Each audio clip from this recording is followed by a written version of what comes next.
This is Aldous Huxley, a man haunted by a vision of hell on earth. A searing social critic, Mr. Huxley, 27 years ago, wrote Brave New World, a novel that predicted that someday the entire world would live under a frightful dictatorship. Today, Mr. Huxley says that his fictional world of horror is probably just around the corner for all of us. We'll find out why in a moment. The Mike Wallace Interview, presented by the American Broadcasting Company in association with the Fund for the Republic, brings you a special television series discussing the problems of survival and freedom in America. Good evening, I'm Mike Wallace. Tonight's guest, Aldous Huxley, is a man of letters, as disturbing as he is distinguished.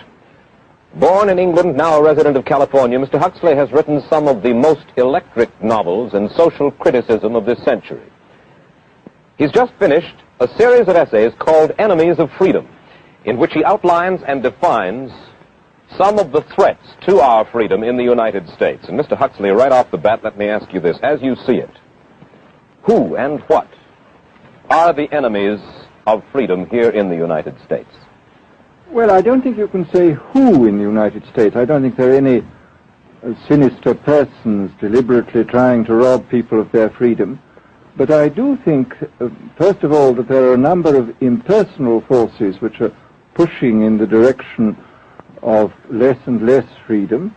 And I also think that there are a number of technological devices which anybody who wishes to use can use to accelerate this process of going away from freedom, of imposing control. Well, what are these forces and these devices, Mr. Huxley? I should say that there are two main impersonal forces. The first of them is not exceedingly important in the United States at the present time, though very important in other countries. This is the force which in general terms can be called overpopulation, the mounting pressure of population pressing upon existing resources. This, of course, is an extraordinary thing. Something is happening which has never happened in the world's history before. I mean, let's just take a simple fact that between the time of the birth of Christ and the landing of the Mayflower, the population of the Earth doubled. It rose from 250 million to probably 500 million. Today, the population of the Earth is rising at such a rate that it will double in half a century. Well, why should overpopulation work to diminish our freedoms? Well, in a number of ways. I mean, the experts in the field, like Harrison Brown, for example, pointed out that in the underdeveloped countries, actually the standard of living is at present falling, that people have less to eat and less goods per capita than they had 50 years ago.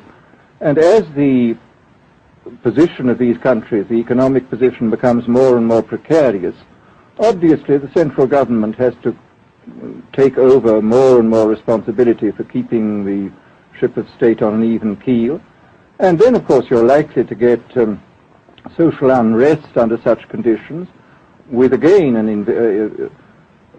intervention of the central government. So that I think one sees here a pattern which seems to be pushing very strongly towards a totalitarian regime. And unfortunately, as in all these underdeveloped countries, the only highly organized political party is the Communist Party, it looks rather as though they will be the heirs to this unfortunate process, that they will step into the position of power. Well, then, ironically enough, one of the greatest forces against communism in the world, the Catholic Church, according to your thesis, would seem to be pushing us directly into the hands of the communists because they are against birth control.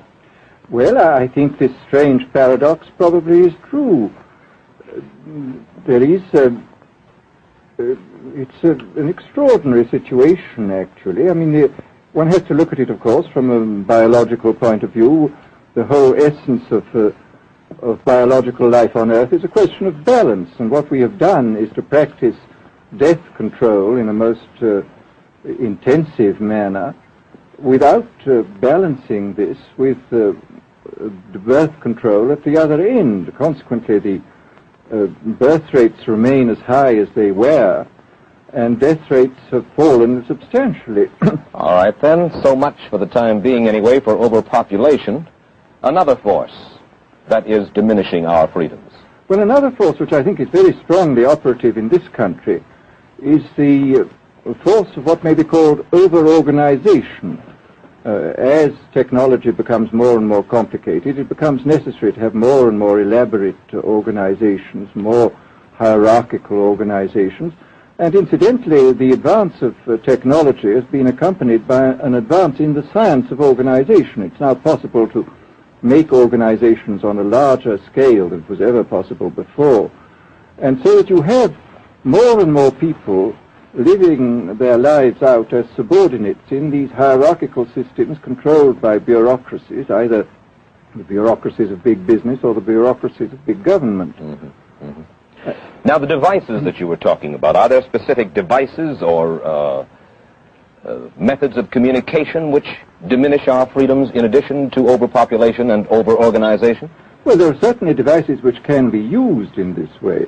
I mean, let us take, after all, a piece of very recent and very painful history is the propaganda used by Hitler, which was incredibly effective. I mean, what were Hitler's methods? Hitler used terror on the one kind, brute force on the one hand, but he also used a very efficient form of propaganda, which he was using every modern device at that time. He didn't have TV, but he had the radio, which he used to the fullest extent, mm-hmm. and was able to impose his will on an immense mass of people. I mean, the Germans were a highly educated people. Well, we're aware of all this, but how do you equate Hitler's use of propaganda with the way that propaganda, if you will, is used, let us say, here in the United States? Are you suggesting that there is a parallel? Needless to say, it's not being used in this way now, but the point is, it seems to me, that there are methods at present available, methods superior in some respects to Hitler's methods, which could be used in a bad situation. I mean, what I feel very strongly is that we mustn't be caught by surprise by our own advancing technology. This has happened again and again in history. Technology has advanced, and this changes social conditions. And suddenly people have found themselves in a situation which they didn't foresee and doing all sorts of things they didn't really want to do. Well, now, what do you mean? Do you mean that we develop our television, but we don't know how to use it correctly? Is that the point that you're making? Well, at present, the television, I think, is being used quite harmlessly. I would feel it's being used too much to distract everybody all the time. But, I mean, imagine, which must be the situation in all communist countries, where the television, where it exists, is always saying the same thing the whole time, is always driving along. It's not creating a wide front of distraction, it's creating a one-pointed drumming in of a single idea all the time. It's obviously an immensely powerful instrument. Mm-hmm. So you're talking about the potential misuse of the instrument. Exactly. We have, after all technology is in itself morally neutral.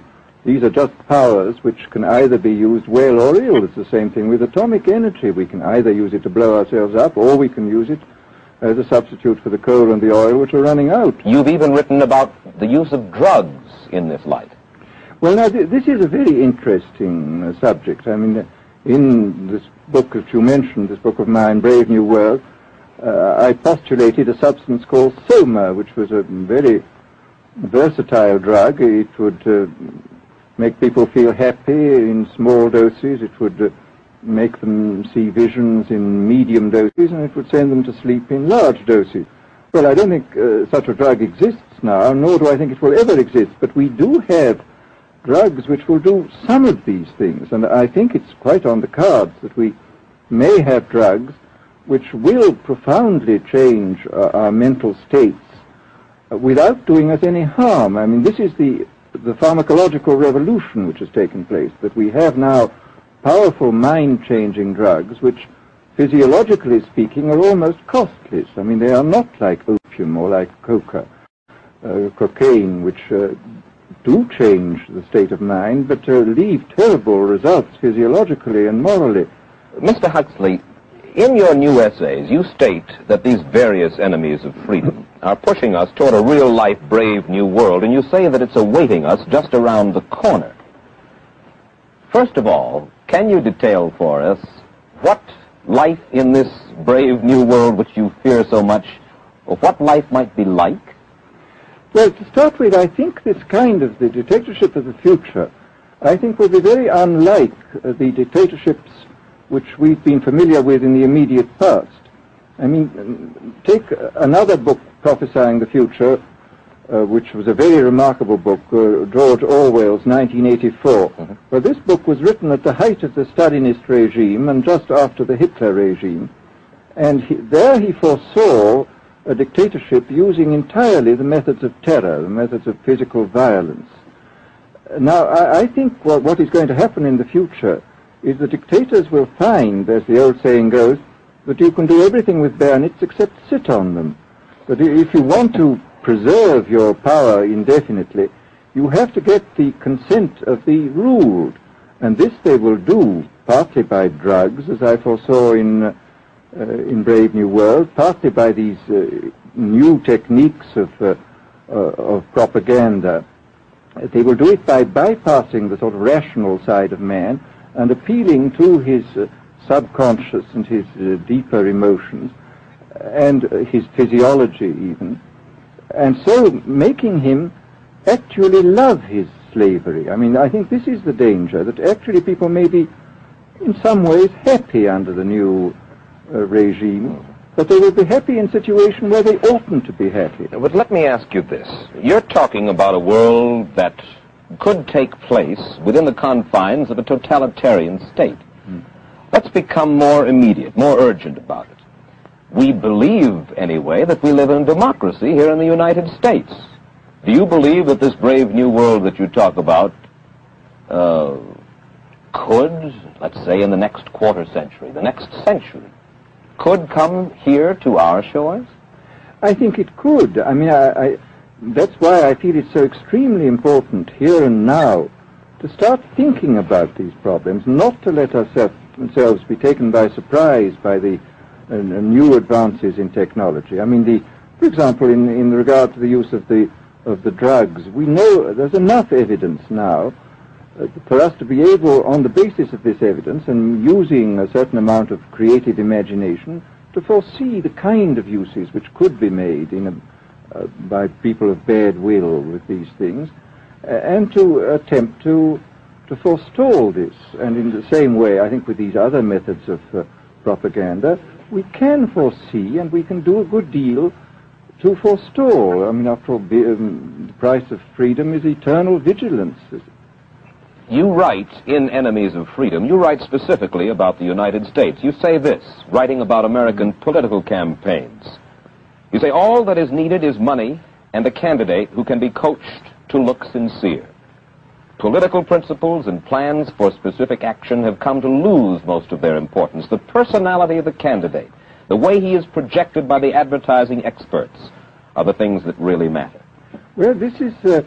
during the last campaign, there was a great deal of this kind of statement by the advertising managers of the campaign parties, this idea that the candidates had to be merchandised as though they were soap or toothpaste, and that you had to depend entirely on the personality. I mean, the personality is important, but there are certainly people with an extremely amiable personality, particularly on TV, who might not necessarily be very good in positions of political trust. Well, do you feel that men like Eisenhower, Stevenson, Nixon, with knowledge of forethought, were trying to pull the wool over the eyes of the American public?